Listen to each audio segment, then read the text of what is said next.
नमस्कार। मेरे चैनल में आप सभी का बेहद स्वागत है। आज मैं आप सबके लिए लेकर आई हूँ उपन्यास सम्राट मुंशी प्रेमचंद जी के सामाजिक सरोकारों से ओतप्रोत उपन्यास सेवा सदन, जिसकी रचना उन्होंने आज से 100 साल से भी पहले सन 1918 में की थी और उर्दू भाषा में यही उपन्यास बाजार ए हुस्न के नाम से 1919 में छापा गया था। सेवा सदन में प्रेमचंद जी ने नारी पराधीनता, वैश्या जीवन, दहेज प्रथा और मध्यम वर्ग की आर्थिक सामाजिक समस्याओं को प्रमुखता के साथ चित्रित करके उसका यथासंभव समाधान भी प्रस्तुत किया है। तो आइए आज से हम सुनते हैं सेवा सदन।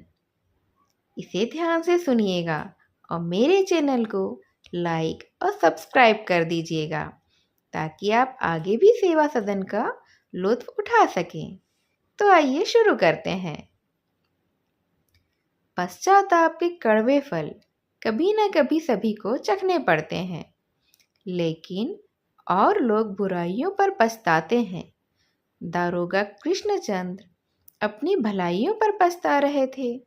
उन्हें थानेदारी करते हुए 25 वर्ष हो गए थे, लेकिन उन्हें अपनी नीयत को कभी बिगड़ने नहीं दिया था। यौवन काल में भी जब चित्त भोग विलास के लिए व्याकुल रहता है, उन्होंने निष्प्रिय भाव से अपना कर्तव्य पालन किया था। लेकिन इतने दिनों के बाद आज वह अपनी सरलता और विवेक पर हाथ मल रहे थे। उनकी पत्नी गंगाजली सती साध्वी स्त्री थी। उसने सदैव अपने पति को कुमार्ग में चलने से बचाया था, पर इस समय वह भी चिंता में डूबी हुई थी। उसे तो अब स्वयं पर संदेह हो रहा था कि वह जीवन भर की सच्चरित्रता बिल्कुल ही व्यर्थ तो नहीं चली गई है। दरोगा कृष्णचंद रसिक, उदार और बड़े ही सज्जन मनुष्य थे। माथतों के साथ वह भाईचारे का सा व्यवहार करते थे, किंतु माथतों की दृष्टि में उनके इस व्यवहार का कुछ भी मूल्य नहीं था। वह तो कहा करते थे कि यहाँ हमारा पेट ही नहीं भरता, हम इनकी भलमानसी को लेकर भला क्या करेंगे, चाटेंगे क्या? हमें घुड़की डांट डपट सकती तभी स्वीकार है जब केवल हमारा पेट भरना चाहिए। रूखी रोटियां चांदी के थाल में परोसी जाएं तो भी पूरियां तो नहीं हो जाएंगी ना। दरोगा जी के अफसर भी उनसे प्रायः प्रसन्न नहीं रहते थे। वह दूसरे थाने में जाते तो उनका बड़ा ही आदर सत्कार होता था। उनके अहलदमद मुहर्रीर और अर्दलबी भी खूब दावतें उड़ाते थे।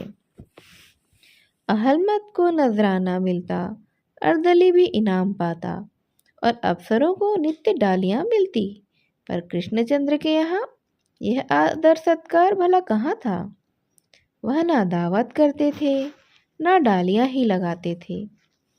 जो किसी से लेता नहीं वह किसी को देगा कहाँ से आखिर। दरोगा कृष्णचंद्र की इस शुष्कता को लोग उनका अभिमान भी समझते थे, लेकिन इतने निर्लोभ होने पर भी दरोगा जी के स्वभाव में किफ़ायत का नाम नहीं था। वह स्वयं तो शौकीन न थे, लेकिन अपने घर वालों को आराम देना अपना कर्तव्य समझते थे। उनके सिवा घर में 3 प्राणी और थे, स्त्री और 2 लड़कियां। दरोगा जी इन लड़कियों को प्राण से भी अधिक प्यार करते थे और उनमें तो उनकी जान बसती थी। उनके लिए अच्छे से अच्छे कपड़े लाते और शहर में नित्य तरह तरह की चीज़ें मंगवाया करते थे। बाजार में कोई तरहदार कपड़ा देखकर उनका जो जी नहीं मानता था, लड़कियों के लिए अवश्य ही वह ले आते थे। घर में सामान जमा करने की उन्हें धुन थी। सारा मकान कुर्सियों, मेजों और अलमारियों से भरा हुआ था। नगीने के कलमदान, झांसी के कालीन, आगरे की दरियाँ, बाजार में नजर आ जाती तो उन पर तो वे लट्टू हो जाते थे। कोई लूट के धन पर भी इस भांति नहीं टूटता होगा।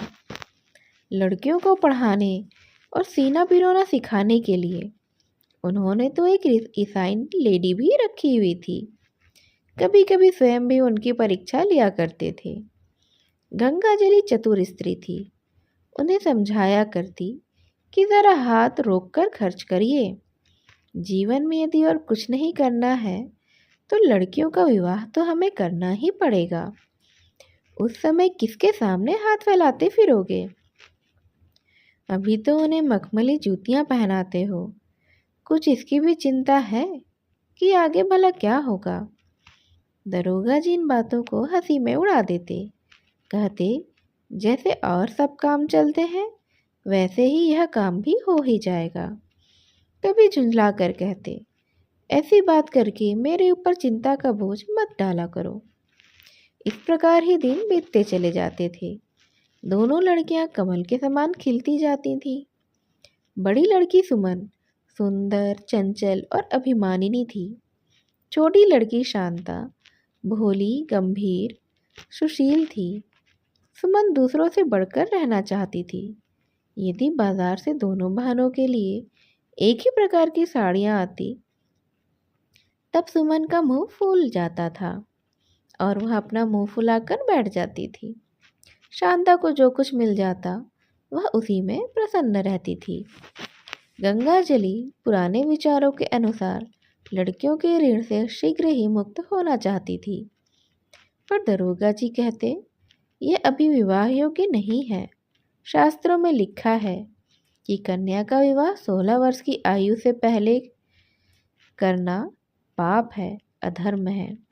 वह इस प्रकार मन को समझाकर टालते रहते थे। समाचार पत्रों में जब वह दहेज के विरोध में बड़े बड़े लेख पढ़ते तो बहुत ही प्रसन्न होते थे। गंगाजली से कहते कि अब 1 ही 2 साल में यह कुरीति मिट जानी है। चिंता करने की तुम्हें कोई ज़रूरत नहीं है।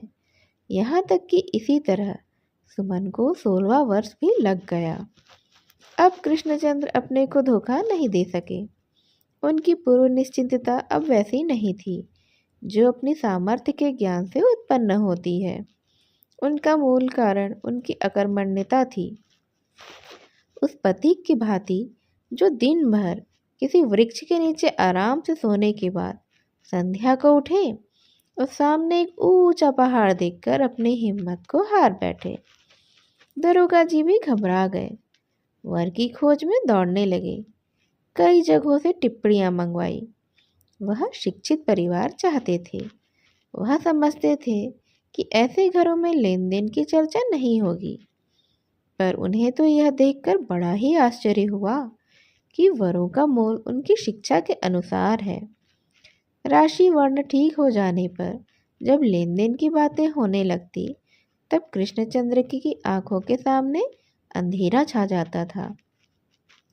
कोई 4,000 सुनाता, कोई 5,000 और कोई इससे भी आगे बढ़ जाता था। बेचारे निराश होकर लौट आते थे। आज 6 महीने में दरोगा जी इस चिंता में पड़े हुए हैं। बुद्धि अब उनकी काम ही नहीं करती। इसमें संदेह नहीं कि शिक्षित सज्जनों को उनसे सहानुभूति थी, पर वह एक न एक ऐसी पंख निकाल देते थे कि दरोगा जी को निरुत्तर हो जाना पड़ता था। एक सज्जन ने कहा, महाशय, मैं स्वयं ही इस कुप्रथा का जानी दुश्मन हूँ, लेकिन करूँ तो क्या? अभी पिछले साल अपनी लड़की का विवाह किया। 2,000 रुपये केवल दहेज में ही देने पड़े। 2,000 खाने पीने में खर्च हो गए। अब आप ही कहिए यह कमी कैसे पूरी होगी? दूसरे महाशय इनसे अधिक ही नीति कुशल थे। वह बोले, दरोगा जी, मैंने लड़के को पाला है। सहस्त्रों रुपये उसकी पढ़ाई में खर्च कर दिए हैं। आपकी लड़की को इससे उतना ही लाभ होगा जितने मेरे लड़के को। तो आप ही न्याय कीजिए कि यह सारा भार मैं अकेले कैसे उठा सकता हूँ। कृष्णचंद्र को अपनी ईमानदारी और सच्चाई पर अब पश्चाताप होने लगा था। अपनी निष्प्रियता पर उन्हें जो घमंड था वह अब टूटकर चूर चूर हो चुका था। वह तो सोच रहे थे कि यदि मैं पाप से न डरता तो आज मुझे यूँ ठोकरें खाने नहीं पड़ती। इस समय दोनों स्त्री पुरुष चिंता में डूबे हुए बैठे थे। बड़ी देर के बाद कृष्णचंद्र बोले, देख लिया, संसार में सतमार्ग पर चलने का यह फल होता है। यदि आज मैंने लोगों को लूटकर अपना घर भर लिया होता तो लोग मुझसे संबंध करना अपना सौभाग्य समझते, नहीं तो कोई सीधे मुंह बात ही नहीं करता है। परमात्मा के दरबार में यही न्याय होता है।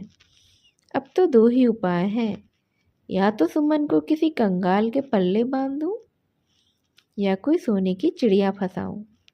पहली बात तो होने से रही। बस अब एक सोने की चिड़िया की खोज में निकलता हूँ। धर्म का मजा चख लिया, सुनीति का हाल भी मैं देख चुका हूँ। अब लोगों के खूब मजाक बनाऊंगा, उन्हें खूब गले लगाऊंगा, अब खूब रिश्वतें भी लूँगा। यही एक अंतिम उपाय है। संसार भी यही चाहता है और कदाचित ईश्वर भी यही चाहते हैं, और यही सही भी लग रहा है।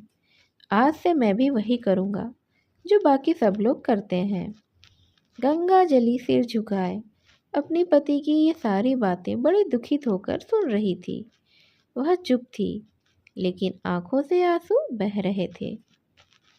दरोगा जी के हलके में एक महंत रामदास रहते थे। वह साधुओं की एक गद्दी के महंत थे। उनको यह सारा कारोबार श्री बाके बिहारी जी के नाम पर ही होता था। श्री बाके बिहारी जी लेन देन करते थे और 32 सैकड़े में कम सूद न लेते थे। वही मालगुजारी वसूल करते थे और वही रहनामे बेनामे लिखाते थे। श्री बाके बिहारी जी की रकम दबाने की किसी को साहस नहीं होता था, और ना ही अपनी रकम के लिए कोई दूसरा आदमी उनसे कड़ाई कर सकता था। श्री बाके बिहारी जी को रुष्ट करके उस इलाके में रहना बेहद ही कठिन था। महंत रामदास के यहाँ 10-20 मोटे ताजे साधु स्थायी रूप से ही रहते थे। वह अखाड़े में दंड पेलते, भैंस का ताजा ताजा दूध पीते, संध्या को दूधिया भांग छानते, और गांजे चरस की चीलम तो कभी ठंडी ही नहीं हो पाती थी। ऐसे बलवान जत्थे के विरुद्ध भला कौन अपना सिर उठा सकता था। महंत जी का अधिकारियों में खूब मान था। श्री बाके बिहारी जी उन्हें खूब मोतीचूर के लड्डू और मोहन भोग खिलाते थे। उनके प्रसाद से कौन इनकार कर सकता था। ठाकुर जी संसार में आकर संसार के रीति पर ही चलते थे। महंत रामदास जब अपने इलाके की निगरानी करके निकलते थे तो उनका जुलूस राजसी ठाट बाट के साथ ही चलता था। सबसे आगे हाथी, उस हाथी पर श्री बाके बिहारी जी की सवारी होती थी। उसके पीछे पालकी पर महंत जी चलते थे, और उसके बाद साधुओं की सेना घोड़ों पर सवार राम नाम के झंडे लिए अपनी एक विचित्र शोभा दिखाती थी।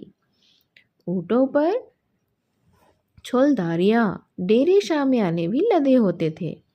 यह दल जिस गांव में जा पहुंचता था उसकी तो शाम मत आ जाती थी। इस साल महंत जी तीर्थ यात्रा करने गए हुए थे। वहां से आकर उन्होंने एक बड़ा ही यज्ञ किया था। 1 महीने तक हवन कुंड जलता रहा। महीनों तक कड़ाह न उतरे। पूरे 10,000 महात्माओं का निमंत्रण था। इस यज्ञ के लिए इलाके के प्रत्येक आसामी से हल पीछे 5 रुपया चंदा उगाया गया था। किसी ने खुशी खुशी से दे दिया था, किसी ने उधार लेकर, जिसके पास नहीं था उसे रुक्का ही लिखना पड़ा था। श्री बाके बिहारी जी की आज्ञा भला कौन टाल सकता था। यदि ठाकुर जी को हार माननी पड़ी तो केवल एक अहीर से, जिसका नाम चेतू था। वह बूढ़ा दरिद्र आदमी था। कई साल से उसकी फसल खराब हो रही थी। थोड़े ही दिन हुए थे श्री बाके बिहारी जी ने उस पर इजाफा लगान की नालिश करके उसे ऋण से बोझ से और भी अधिक दबा दिया था। उसने यह चंदा देने से इनकार किया, यहाँ तक कि रुक्का भी नहीं लिखा। ठाकुर जी ऐसे द्रोही को भला कैसे क्षमा कर देते। एक दिन कई महात्मा चेतू को पकड़ कर ले आए। ठाकुरदार के सामने उस पर मार पड़ने लगी। चेतू भी बिगड़ा, हाथ तो बंधे हुए थे, मुंह में लात घूसा का जवाब देता रहा था। और जब तक जवाब बंद ना हो गए वह चुप ना हुआ। इतना कष्ट देकर भी ठाकुर जी को कोई संतोष नहीं हुआ। उसी रात उसके प्राण हर लिए। प्रातःकाल चौकीदार ने थाने में रिपोर्ट कर दी। दरोगा कृष्णचंद्र को मालूम हुआ मानो ईश्वर ने उन्हें बैठे बिठाए ही सोने की एक चिड़िया उनके पास स्वयं भेज दी हो। वह तहकीकात करने चले गए, लेकिन महंत जी के इस इलाके में ऐसी धाक जमी हुई थी कि दरोगा जी की कोई गवाही नहीं मिल सकी। लोग एकांत में आकर उनसे सारा वृत्तांत तो कह जाते थे, पर कोई अपना बयान देना नहीं चाहता था। इसी प्रकार 3-4 दिन बीत गए। महंत जी पहले तो अकड़े रहे। उन्हें निश्चय था कि यह भेद तो नहीं खुल सकता, लेकिन जब उन्हें पता चला कि दरोगा जी ने कई आदमियों को फोड़ लिया है तो कुछ नरम पड़ गए। अपने मुख्तार को दरोगा जी के पास भेज दिया। कुबेर की शरण ली। लेन देन की बातचीत अब होने लगी। कृष्णचंद्र ने कहा, मेरा हाल तो आप लोग जानते हैं कि रिश्वत को काला नाग समझता हूँ। मुख्तार ने कहा, हाँ यह तो हमें मालूम है, किंतु साधु संतों पर कृपा रखनी ही चाहिए। इसके बाद दोनों सज्जनों में कुछ कानाफूसी हुई। मुख्तार ने कहा, नहीं सरकार, 5,000 तो बहुत होते हैं। महंत जी को आप जानते हैं, वह अपनी टेक पर आ जाएंगे तो फिर चाहे फांसी हो ही जाए, पर जौ भर भी ना हटेंगे। ऐसा कीजिए कि उनको कष्ट भी ना हो और आपका भी काम निकल जाए। अंत में 3,000 पर ही बात पक्की हो गई। पर कड़वी दवा को खरीद कर लाने, उसका काढ़ा बनाने और उसे उठाकर पीने में बड़ा अंतर है। मुख्तार तो महंत के पास गया और कृष्णचंद्र सोचने लगे, यह मैं क्या कर रहा हूँ। एक और रुपयों का ढेर था और चिंता व्याधि से मुक्त होने की एक आशा, दूसरी ओर आत्मा का सर्वनाश और परिणाम का भय। वह अलग, ना हाँ करते बनता था और ना कहते बनता था। जन्म भर निर्लोभ रहने के बाद इस समय अपनी आत्मा का बलिदान करने में दरोगा जी को बड़ा ही दुख हो रहा था। वह सोचते थे, यदि यही करना था तो आज से 25 साल पहले ही क्यों न कर लिया। अब तक सोने की दीवार खड़ी कर ली होती, इलाके के लिए ही होते। इतने दिनों तक त्याग का आनंद उठाने के बाद अब बुढ़ापे में यह कलंक लग रहा है। पर मन कहता था, इसमें तुम्हारा क्या अपराध है। तुमसे जब तक निभ सकी तुमने निबाह किया, भोग विलास के पीछे अधर्म नहीं किया। लेकिन जब देश काल प्रथा और अपने बंधुओं का लोभ तुम्हें कुमार्ग की ओर ले जा रहा है तो इसमें तुम्हारा क्या दोष। तुम्हारी आत्मा तो अभी भी पवित्र है, तुम ईश्वर के सामने अब भी निरपराध हो। इस प्रकार तर्क करके दरोगा जी ने अपनी आत्मा को समझा लिया, लेकिन परिणाम का भय किसी तरह से भी उनका पीछा नहीं छोड़ता था। उन्होंने कभी रिश्वत भी नहीं ली थी, हिम्मत खुली नहीं थी। जिसने कभी किसी पर हाथ न उठाया हो वह सहसा तलवार का वार नहीं सह सकता था और ना ही कर सकता था।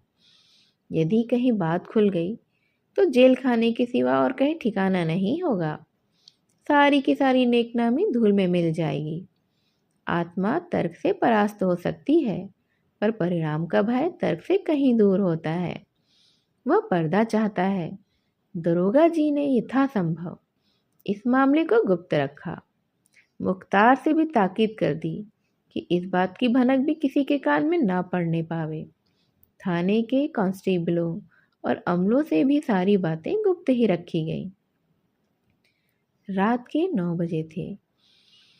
दरोगा जी ने अपने तीनों कांस्टेबलों को किसी बहाने से थाने के बाहर भेज दिया था।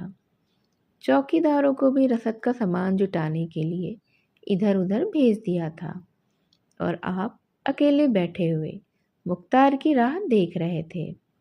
मुख्तार अभी तक नहीं लौटा। कर क्या रहा है? चौकीदार सब आकर घेर लेंगे तो बड़ी मुश्किल पड़ेगी। इसी से तो मैंने कह दिया था कि जल्दी आना। अच्छा मान लो जो महन 3,000 पर भी राजी ना हुआ तो? नहीं, इससे कम तो नहीं लूँगा। इससे कम में विवाह हो ही नहीं सकता है। दरोगा जी मन ही मन हिसाब लगाने लगे, कितने रुपये दहेज में दूंगा और कितने खाने पीने में खर्च करूंगा। कोई आधे घंटे के बाद मुख्तार के आने की आहट मिली। उनकी छाती में धड़कनें बेहद तेज हो गईं। चारपाई से उठ बैठे, फिर पानदान खोलकर पान लगाने लगे कि इतने में मुख्तार भीतर आया। कृष्णचंद्र जी ने कहा, कहिए। मुख्तार ने कहा, महंत जी। कृष्णचंद्र ने दरवाजे की तरफ देखकर कहा, रुपये लाए हैं या नहीं? मुख्तार ने कहा, जी हाँ, लाया हूँ, पर महंत जी ने। कृष्णचंद्र ने फिर चारों तरफ एक चौकन्नी निगाह से देखकर कहा, मैं एक कौड़ी भी कम ना करूँगा। मुख्तार ने कहा, अच्छा, मेरा हक तो दीजिएगा ना। कृष्ण ने कहा, अपना हक महंत जी से ले लेना। मुख्तार ने बोला, 5 रुपया सैकड़ा तो हमारा बंधा हुआ है महाराज। कृष्ण ने चंद्र जी ने कहा, इसमें से एक कौड़ी भी न मिलेगी। मैं अपनी आत्मा बेच रहा हूँ, कुछ लूट नहीं रहा हूँ तुम्हें। मुख्तार, आपकी जैसी मर्जी, पर मेरा हक तो मारा जाता है ना। कृष्णचंद्र ने कहा, मेरे साथ घर तक चलना पड़ेगा। तुरंत बहली तैयार हुई और दोनों आदमी उस पर बैठकर चले। बहली आगे पीछे चौकीदारों का एक दल था। कृष्णचंद्र उड़कर घर पहुंचना चाहते थे। गाड़ीवान को बार बार हाँकने के लिए कहते, अरे क्या सो रहा है क्या? चल जल्दी जल्दी चला, जल्दी जल्दी हाँक, हाँके चल, हाँके चल। 11 बजते बजते लोग घर पहुँचे।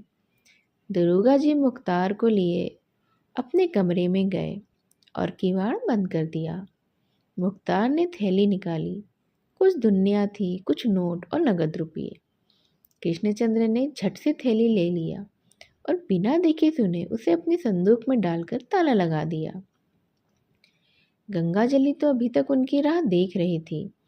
कृष्णचंद्र मुख्तार को विदा करके घर में गए। गंगाजली ने पूछा, आज इतनी देर क्यों की? कृष्णचंद्र ने कहा, काम ही ऐसा आ पड़ा और दूर भी बहुत है ना। भोजन करके दरोगा जी लेटे, पर नींद नहीं आती थी। स्त्री से रुपये की बात कहते उन्हें संकोच हो रहा था। गंगाजली को भी नींद नहीं आती थी। वह बार बार पति के मुख की ओर देखती, मानो पूछ रही थी कि बच गए या डूब गए। अंत में कृष्णचंद्र ही बोले, यदि तुम नदी के किनारे खड़ी हो और पीछे से एक शेर तुम्हारे ऊपर झपटे तो तुम क्या करोगी? गंगाजली इस प्रश्न का अभिप्राय समझ गई। वह बोली, नदी में ही चली जाऊंगी।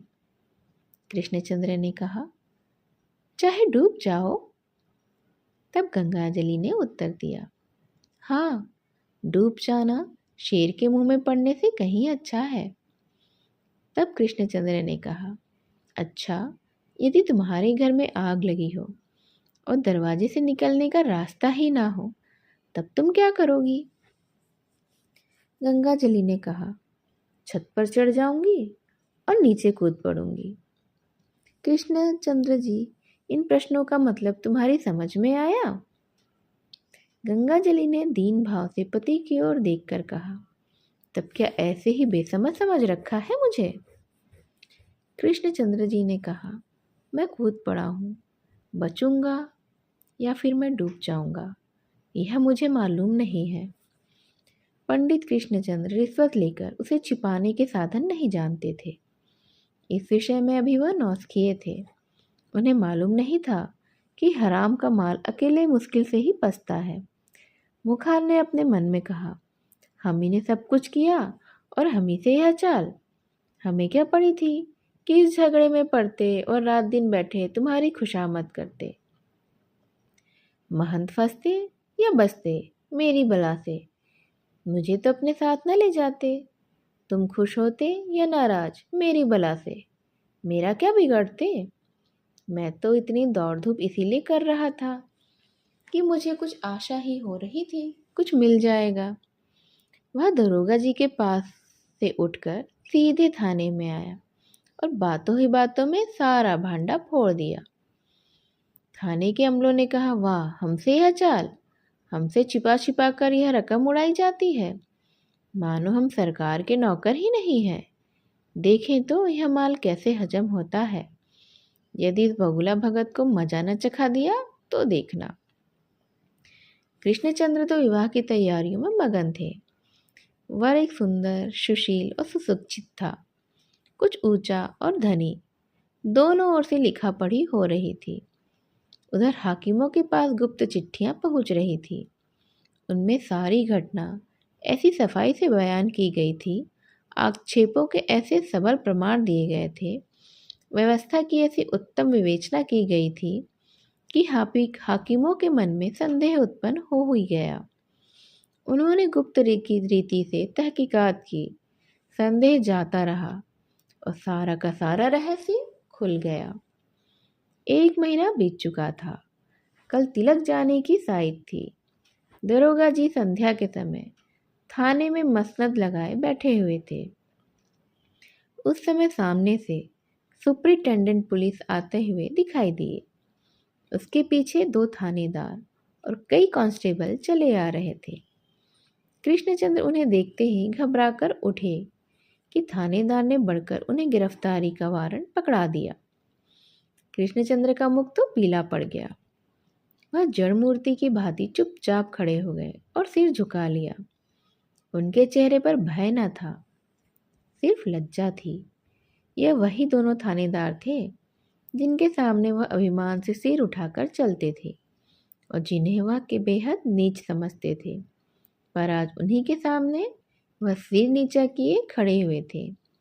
जन्म भर की नेक नामी एक क्षण में धूल में मिल गई। थाने के अमलों ने मन में कहा, और अकेले अकेले रिश्वत उड़ाओ। सुपरिटेंडेंट ने कहा, वेल कृष्णचंद्र, तुम अपने बारे में कुछ कहना चाहते हो? कृष्णचंद्र ने सोचा, क्या कहूँ, क्या कह दूँ कि मैं बिल्कुल निरपराध हूँ। यह सब मेरे शत्रुओं की शरारत है। थाने वालों ने मेरी ईमानदारी से तंग आकर मुझे यहाँ से निकालने के लिए ही यह चाल खेली है। पर वह पापाभिनय में ऐसे सिद्धहस्त नहीं थे। उनकी आत्मा स्वयं अपने अपराध के बोझ से दबी जा रही थी। वह अपनी ही दृष्टि में गिर से गए थे। जिस प्रकार बिरले ही दुराचारियों को अपने कुकर्मों का दंड मिलता है, उसी प्रकार सज्जन का दंड पाना तो अनिवार्य है। उसका चेहरा, उसकी आंखें, उसके आकार प्रकार सब जीवा बन बनकर उसके प्रतिकूल साक्षी देते हैं। उसकी आत्मा स्वयं अपना न्यायाधीश बन जाती है। सीधे मार्ग पर चलने वाला मनुष्य पेचीदा गलियों में पड़ जाने पर अवश्य ही अपनी राह भूल जाता है। कृष्णचंद्र की आत्मा उन्हें बाणों से छेद रही थी। लो, अपने कर्मों का फल भोगो।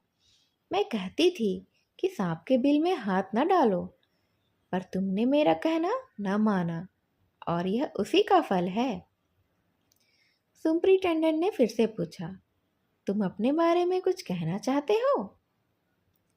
कृष्णचंद्र जी बोले, जी हाँ, मैं यही कहना चाहता हूँ कि मैंने अपराध किया है और उसका कठोर से कठोर दंड मुझे दिया जाए। मुंह काला करके मुझे सारे कस्बे में घुमाया जाए। झूठी मर्यादा बढ़ाने के लिए, अपनी हैसियत को बढ़ा दिखाने के लिए, अपनी बड़ाई के लिए एक अनुचित कर्म किया है और अब उसका दंड चाहता हूँ। आत्मा और धर्म का चाहता हूँ। धन मुझे रोक ना सका, इसीलिए मैं कानून की बेड़ियों के ही योग्य हूँ। मुझे एक क्षण के लिए घर में जाने की आज्ञा दे दीजिए। वहाँ से आकर मैं आपके साथ चलने के लिए तैयार हूँ। कृष्णचंद्र की इन बातों में ग्लानि के साथ साथ अभिमान भी मिला हुआ था। वह उन दोनों थानेदारों को दिखाना चाहते थे कि यदि मैंने पाप किया है तो मर्दों की भांति उसका फल भोगने के लिए भी मैं तैयार हूँ। औरों की तरह पाप करके उसे छिपाता नहीं हूँ।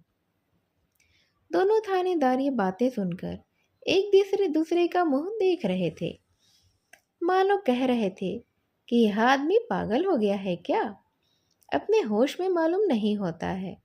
यदि ईमानदार ही बनना था तो ऐसा काम क्यों ही किया, पाप किया पर करना न जाना।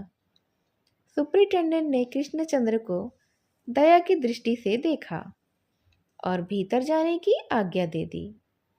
गंगाजली बैठी चांदी के थाल में तिलक की सामग्री सजा रही थी कि कृष्णचंद्र ने आकर कहा, गंगा, बात खुल गई, मैं हिरासत में आ गया। गंगाजल ने उनकी ओर बेहद ही विस्मित भाव से देखा। उसके चेहरे का तो रंग ही उड़ गया और आंखों से आंसू बहने लगे। कृष्णचंद्र बोले, रोती क्यों हो? मेरे साथ कोई अन्याय तो नहीं हो रहा है। मैंने जो कुछ किया है उसी का फल भोग रहा हूँ। मुझ पर फौजदारी का मुकदमा अब चलाया जाएगा, पर तुम कुछ चिंता मत करना, मैं सब कुछ सहने के लिए तैयार हूँ। मेरे लिए वकील मुख्तारों की ज़रूरत भी नहीं है। इसमें व्यर्थ रुपये मत फूकना। मेरे इस प्रायश्चित से यह पाप का धन पवित्र हो जाएगा। उसे तुम सुमन के विवाह में खर्च करना। उसका एक पैसा भी मुकदमे में मत लगाना, नहीं तो मुझे बेहद दुख होगा। अपनी आत्मा का, अपनी नेक नियति का, अपने जीवन का सर्वनाश करने के बाद मुझे संतोष रहेगा कि मैं एक ऋण से मुक्त हो गया। इस लड़की का बेड़ा पार लगा ही दिया। अब आगे क्या होता है? क्या गंगाजली वह सब कर पाती है जो कृष्णचंद्र जी ने कहा? और कृष्णचंद्र जी के साथ अब क्या होता है? क्या मुकदमा चलता है या उन पर तरस खाकर उन्हें छोड़ दिया जाता है? यह अब हम सब सुनेंगे इसके अगले भाग पर। मेरी इस कहानी को यहाँ तक ध्यान से सुनने के लिए आप सभी का धन्यवाद और मेरा नमस्कार।